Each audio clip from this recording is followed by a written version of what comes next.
So before I start to take this truck to pieces, I thought I'd do a tail of the tape.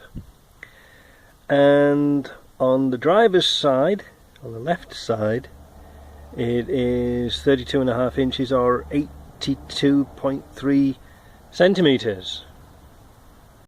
Completely different story on the passenger side.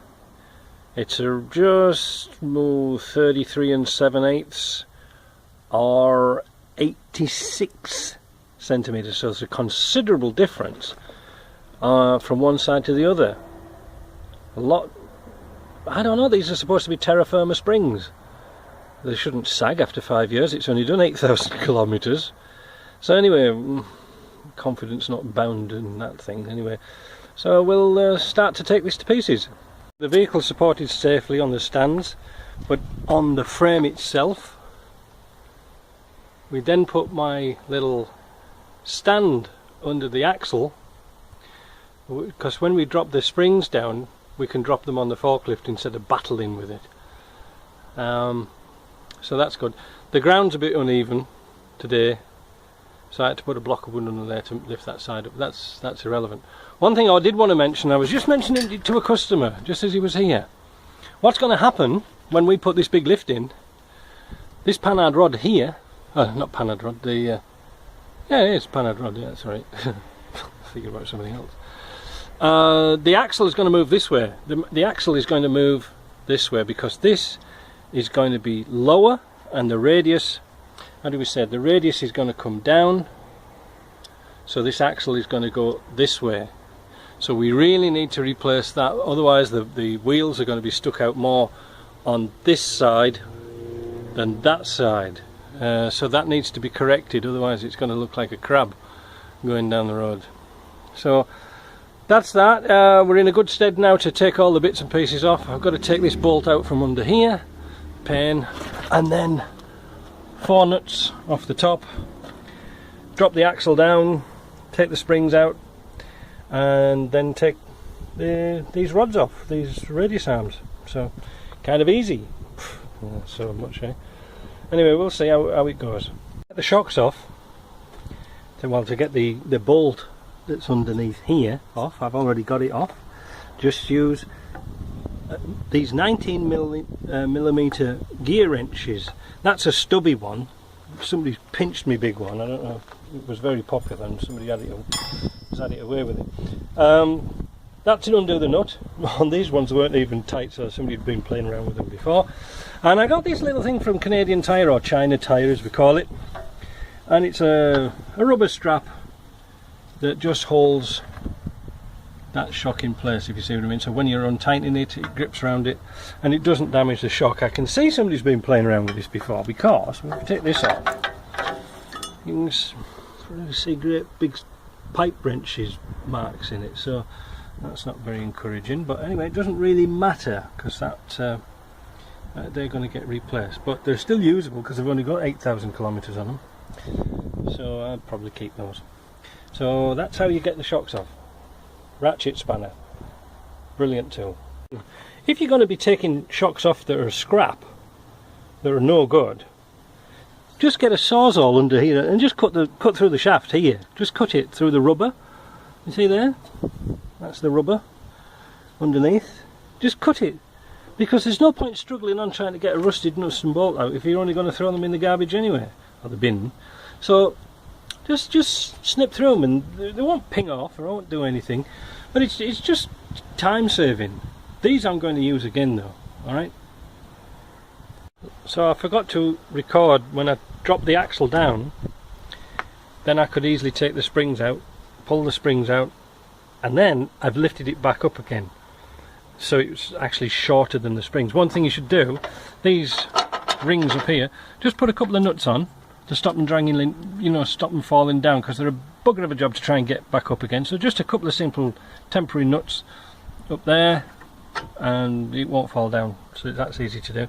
So now I've lifted it back up again, so I can get these radius arms, get them almost level. It needs to go up just a hair more, so I can get these out nice and straight, because if you're trying to pull them out at an angle, you're fighting against the bushes, and it's not really worth it when you can just lift it up. If you do this when you haven't got a forklift, you could easily put a ratchet strap round here, like we used to do in the old days, pull them up, and then that's supported and it's nice and safe. You want to be safe. I mean, like I say, it is on the forklift, it's not going to go anywhere, there's no weight because the weight's on the stands and the axle, so the axle's free floating. One thing I've got serious reservations about this job with the 4-inch lift. I think I'm going to be here all afternoon. When I dropped the axle down, I couldn't get it down far enough because the slider on the prop shaft was hitting this anti-roll bar. So now, do I need some spaces on the anti-roll bar here? I really don't know. I don't know what. I'm in a place where I've never been before, and also, if I drop it down further, I'm going to have to alter all this drag link. I think I need to do the drag link. Why do I always get the jobs that nobody else wants to do? You know, why do I always get jobs that's been backheeled from other garages? Daft Mike will do it. Anyway, here we go. Oh well, I'm not going to go anywhere. I'm going to get some lunch. Be back after lunch. Back after lunch, and rain stops play, as they say in the cricket. What we've got to do, it's not going to stop me.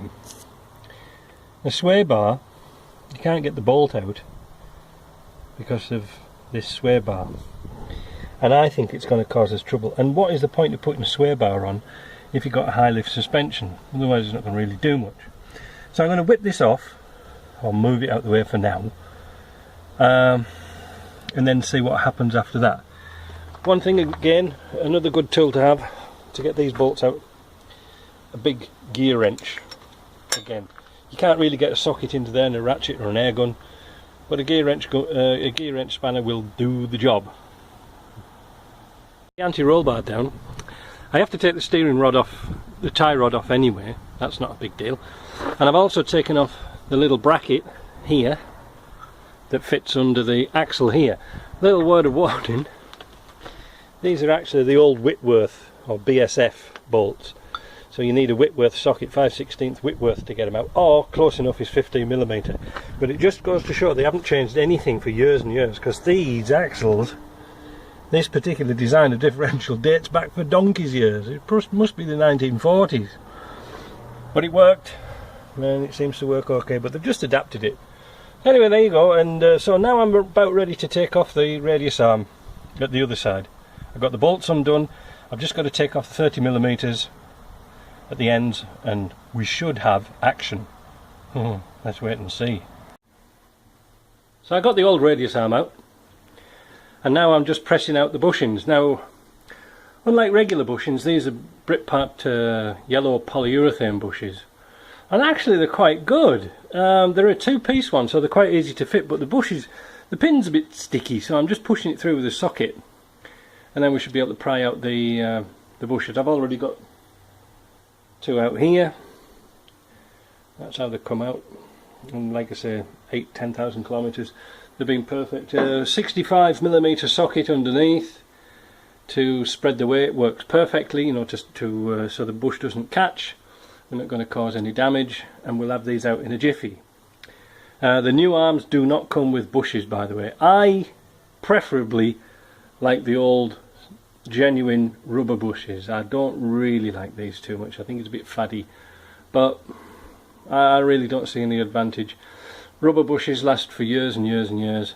I have found with some of these bushes, we did some from Bearmark when they first came out. They were a purple, and they do not like rust-proof undercoating. They just fell to bits. So I don't know what was in them. That was good 15 years ago. They'll probably change the formula and change the style, but they just disintegrated with oil. These don't look too bad, but then again, the car's not had a lot of undercoating, so it could have been the type of undercoating that's reacted with the polyurethane.